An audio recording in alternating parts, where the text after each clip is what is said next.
రాష్ట్రాన్ని ముఖ్యమంత్రి చంద్రబాబు నాయుడు వాళ్ళ కూటమి నాయకులు మధ్యాంధ్రప్రదేశ్ గా మార్చడమే కాకుండా నకిలీ మధ్యాంధ్రప్రదేశ్ గా ఏదైతే నారావారి నాటు సారాంధ్రప్రదేశ్ గా తయారు చేశారని ఈరోజు క్లియర్ గా దొరుకుతున్నటువంటి అక్రమ మద్యాన్ని బట్టి మనకు కనపడతా ఉంది. ఈ దేశ చరిత్రలో ఎక్కడా లేనటువంటి ఒక పెద్ద కుంభకోణం. ఒక ఏడాది కాలంలో 48 కోట్ల ఏదైతే క్వార్టర్ బాటిల్స్ మద్యం బాటిల్స్ ని ఏదైతే నకిలీ మద్యాన్ని దాంట్లో పోసి బెల్ట్ షాపులకి మద్యం షాపులకి తరలించి 5,280 కోట్ల రూపాయల కుంభకోణానికి పాల్పడ్డారు. చంద్రబాబు నాయుడు గారు మొత్తం చంద్రబాబు నాయుడు గారు మనుషులు. ఈరోజు మద్యం షాపులు ఉంది చంద్రబాబు నాయుడు గారి మనుషులతో తెలుగుదేశం పార్టీ. ఈరోజు బెల్ట్ షాపులు తెలుగుదేశం వాళ్ళు. ఈ బెల్ట్ షాపులు ఈ మద్యం షాపుల్లో నకిలీ మద్యాన్ని తయారు చేసి అమ్ముతుంది తెలుగుదేశం పార్టీ నాయకులు. మొన్నటికి చూస్తే అనకాపల్లిలో కావచ్చు, పశ్చిమ గోదావరి, నెల్లూరు, అనంతపురం, ఏదైతే కడప జిల్లాలో ఈ కల్తీ మద్యం దందా ఆల్రెడీ బయటపడింది. ఇప్పుడు రీసెంట్ గా అన్నమయ్య జిల్లా తంబాలపల్లి నియోజకవర్గం ఏదైతే ములకల చెరువునల్ల మద్యం చెరువును చేసి పడేశారు. ములకల చెరువులో బయటపడినటువంటి చూస్తే రోజుకి 20,000 బాటిళ్లు తయారు చేసి మద్యం షాపులకి వదిలినటువంటి పరిస్థితి. ఈరోజు మొత్తం కల్తీ మద్యం ఆంధ్రప్రదేశ్ రాష్ట్ర వ్యాప్తంగా ఎలా ఉందంటే ప్రతి 3 బాటిల్కి ఒక బాటిల్ కల్తీ. పైకి అదే స్టిక్కర్ ఉంటుంది, పైకి బాటిల్ అందంగా కనపడుతుంది, లోపల మద్యం మాత్రం నకిలీ మద్యం.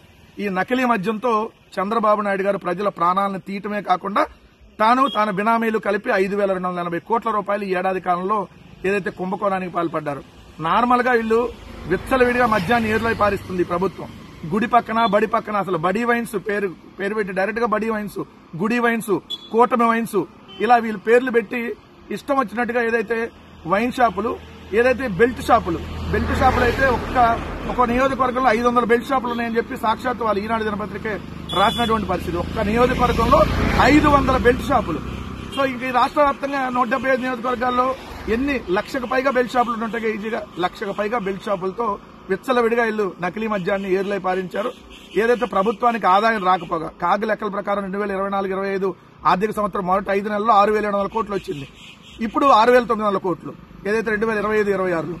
అంటే మామూలుగా అయితే 10% సహజంగానే పెరగాలి, కానీ పెరగట్లేదంటే మొత్తం తెలుగుదేశం పార్టీ నాయకులు జేబుల్లోకి వెళ్తున్నటువంటి పరిస్థితి.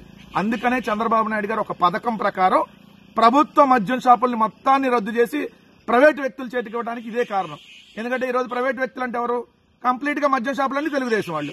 మళ్ళీ అనఫిషియల్ గా బెల్ట్ షాపులు మొత్తం తెలుగుదేశం వాళ్ళు. వీళ్ళు అదే మద్యం షాపులు అదే బెల్ట్ షాపులో నకిలీ మద్యం, నారావారి నకిలీ మద్యాన్ని ఈరోజు రాష్ట్రం మొత్తానికి సరఫరా చేస్తూ తెలుగుదేశం పార్టీ ఆధ్వర్యంలో ఈరోజు ప్రజల ప్రాణాలను తీస్తా ఉన్నారు. ఖచ్చితంగా దీని మీద సుప్రీంకోర్టు సిట్టింగ్ జడ్జితో గాని సిబిఐతో గాని ఎంక్వైరీ జరగాలి. ఆంధ్రప్రదేశ్ రాష్ట్ర ప్రజలకు జాగ్రత్తగా ఉండాలి. ఈ మద్యం తాగితే చచ్చిపోతారు మీరు. ఎందుకంటే ఈరోజు ఆంధ్రప్రదేశ్ రాష్ట్ర ప్రభుత్వం అమ్ముతుంది నారావారి నకిలీ మద్యం. తొందరగా చచ్చిపోతారు. దయచేసి ఈ మద్యాన్ని తాగొద్దు. ఎందుకంటే ప్రతి 3 బాటిల్లో ఏ బాటిల్ ఎవరికి వస్తో తెలియదు. ప్రతి 3 బాటిల్ వీళ్ళు అమ్మే 3 బాటిల్లో ఒకటి కల్తీ మద్యం బాటిల్ ఉంది. సో 5,280 కోట్లు మీ దగ్గర నుంచి నకిలీ మద్యం ద్వారా ఇప్పటికే వాళ్ళ జేబుల్లో వేసుకున్నారు.